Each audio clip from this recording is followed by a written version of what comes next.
abroad. Hindi sa kilala lang. Pag makakilala sa May baba ngayon ay mga Gucci. Dapat may kayong Louis Vuitton. Mahal yun. Tapos ibenta mo.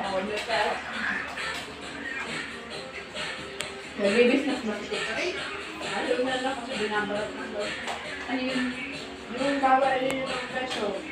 Sabihin nila, yun lang yun yung talaga. Ganun na lang ano. Nakakal na, nagbiyahe yata sila Tita Salma. Tapos kasama yung ano, yung kasidad lang niya at diesel yata. Yung sa mga Nasa nila, nasa Singapore minsan yan, nasa Boracay. Bilbo.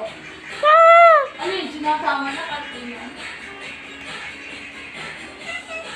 Naging paborito na, parang matagal na naman yata sila mag-upload.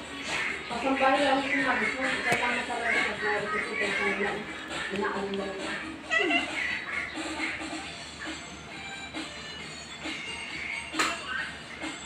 Kasi sa mga ayos ko sa mga dito yung iba ko sa mga kapatid ko sa mga sa mga Sabi sa Brasford, trip ng nakaraan. Ano, igit, drawing lang ko rin dito. Ano, Bakit kaya ba eh?